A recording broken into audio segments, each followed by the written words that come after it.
Hi guys and welcome to another video on Swim Review and you um just a video on my thoughts on the whole WWE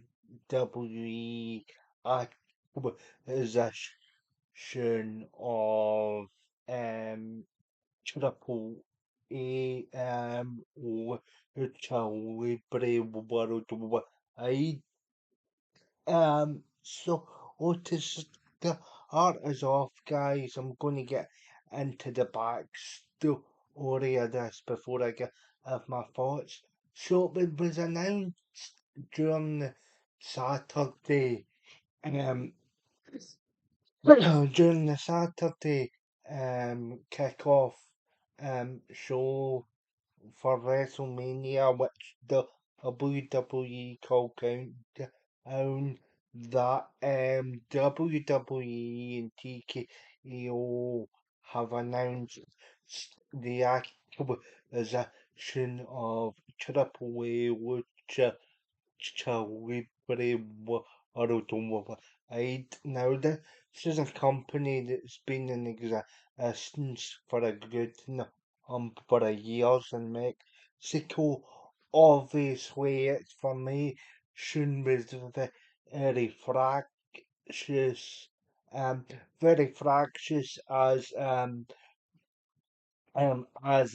this family who fell out with the family that owned CMLL based on stars that that both wanted to push broke away and set up Triple A.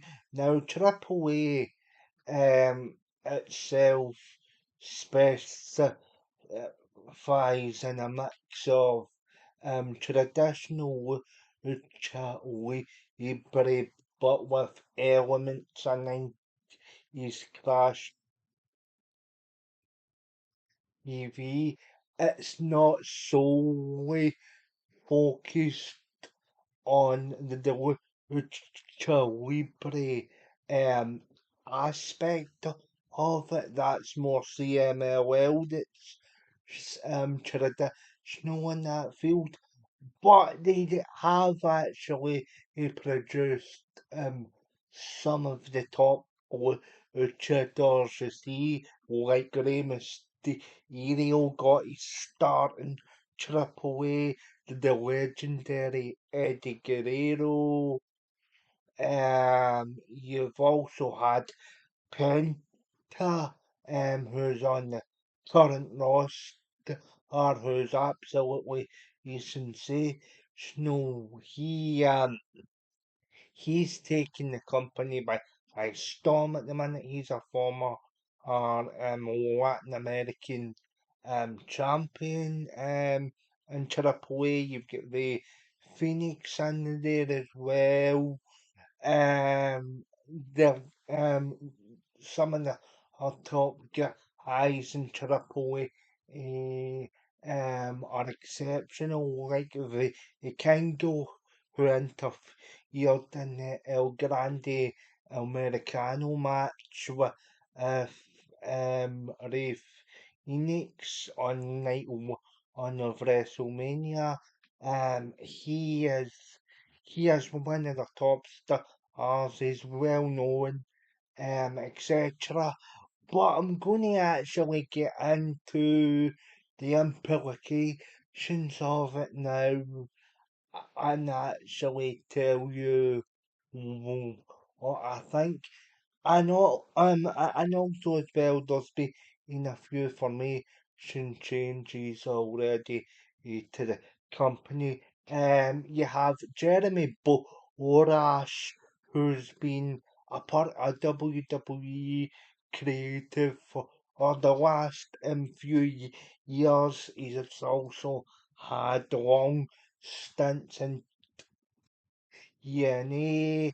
He was responsible for the broken Hardy and brother hero Jeff Hardy skits and segments, the final deletion, the delete and decay tag team Apocalypto is shot he shot the House of Horrors match that Bray Wyatt and Randy Orton had.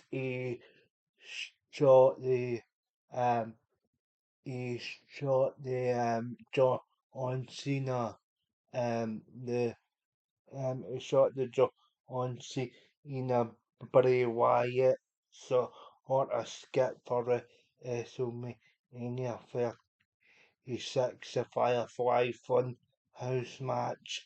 He was involved in the direction in the Boneyard match, etc. He was also he was also heavily involved in WCW's creative towards the end. He's also been a ring announcer for TNA as a creative consultant. So that this guy knows his way around the industry. Now there has been a couple of obstacles. Obviously, Triple A have their own um corporate structure, so I'm wondering how that'll manifest itself obviously as well they've got their own tour schedules still to fulfill as well. You've got have guys that have had a big cut, such as Alberto Del Rio, who I'll be calling Alberto Del Rio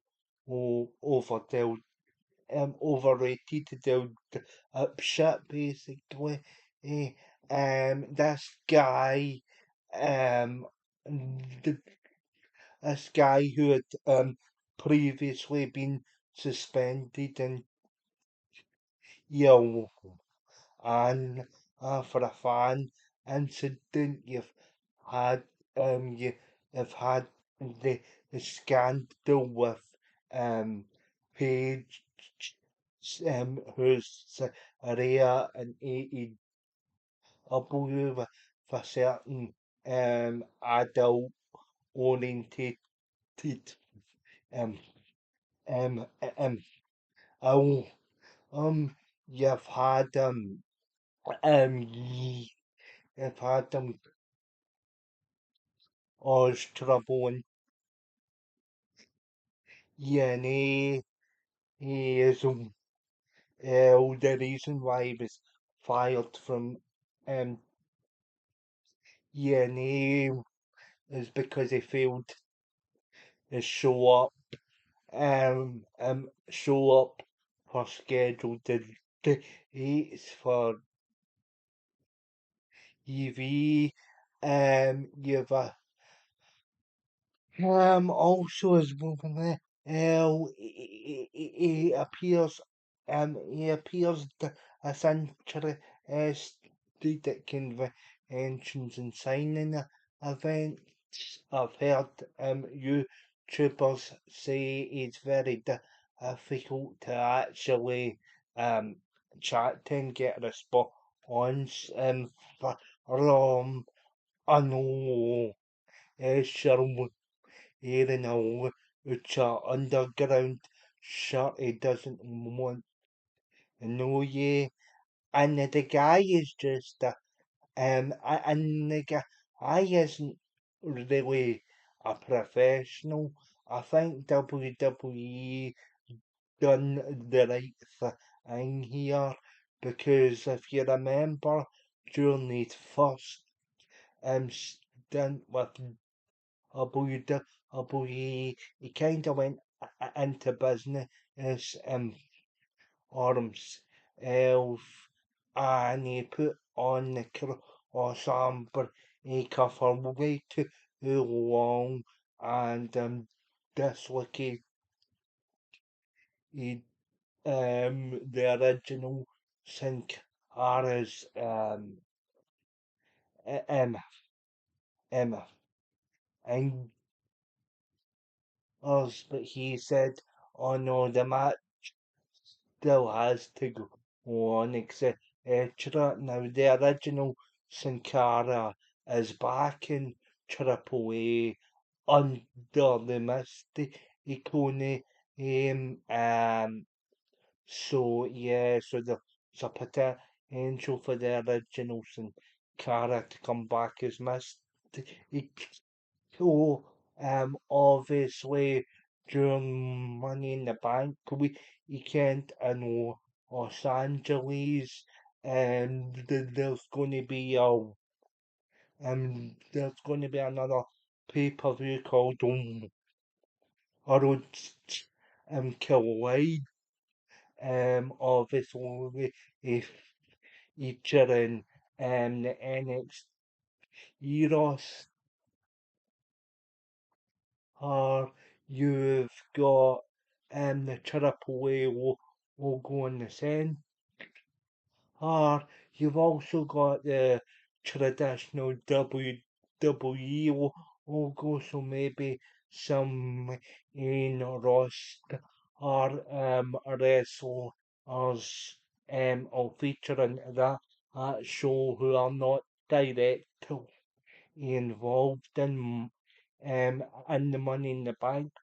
Yeah, he is well, obviously as well now that Triple A operate under the TKO ban or as well expecting the prices to follow the WWE's rather expensive and an elaborate structure.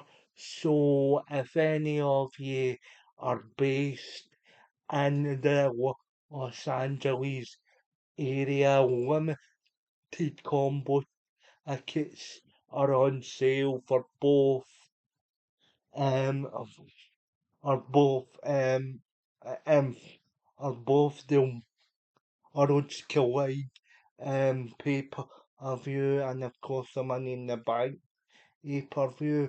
Obviously you have to buy a combo, you can't separate it out, which I don't agree with if I ran into the same sort of issue when it was last the Castle and SmackDown last um, year.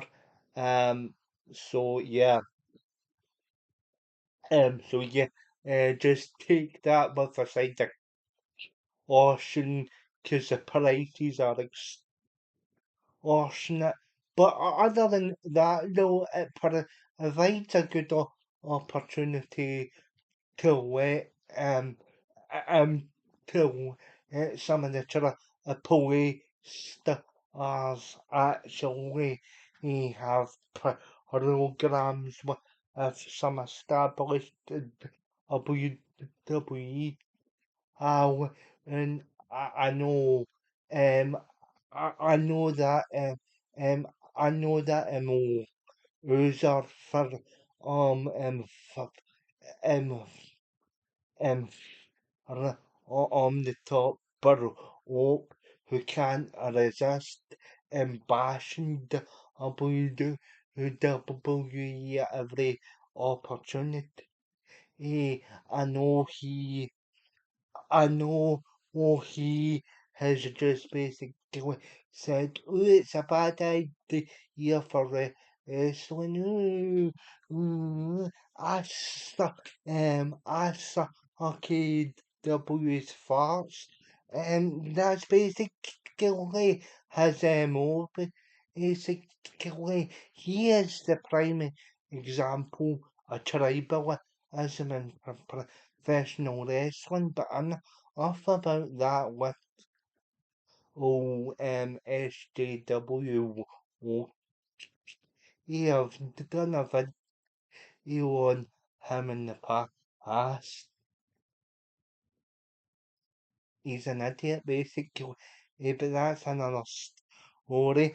But yeah, it just provides, it just provides, some triple A stars with, if I know, if an opportunity that they wouldn't otherwise get, and then they can still work or Triple A. I know Triple H has also said that he wants to tap into more the Mexican and Mark. So this will be good for both companies, and it might actually provide a better avenue in the for the money in the bank, but he's um um on the money in the bank, but if case concept as well, you can also maybe have stars cash in for triple eight. All sorts of try and it might bring that unpredictability back to the money in the bank concept again as well. So yeah, guys, there's plenty to look forward if they try a play partnership. And I'm actually more optimistic now that they've fired Alberto Del Rio because I really don't like him as a performer. His attitude actually he stinks a high sight, as I've already said. But yeah, Triple A has a lot of good luchadors, etc. A lot of pedigree. WWE and Triple A had partnerships in like 96 and 97 with Triple A, so it's not um exactly a new sort of partnership, but at least now it's a bit more permanent with Triple A coming into the TKO an an umbrella. So yeah, and it'll be interesting to see if some of the back catalogue for Triple A or Doom. I um, uh, uh, which but it actually appears on Netflix. It'll be interesting to see if some of the tape library comes over with it. All of that needs to be worked out, and the question of as Onan as Conan go on to be the head booker go on for for Triple A. He's the one that handles Triple A's creative process, obviously, with the addition of Jeremy Borash as well from WWE's aspect or was up a couple of questions, but yeah, I'm sure all that'll be higher on down in due course. But yeah, guys, I'm very optimistic about this, so let me know your thoughts in the comments section. I know Sean from the Nerd Hall X is very excited about how this is Elka's pen and because Pen is his favourite guy on the roster. are at the minute, and I'm not actually uh, taking the piss here. Here is very independent. He likes the Phoenix as well. So I'll be interested to find out Sean's um, what's in this video.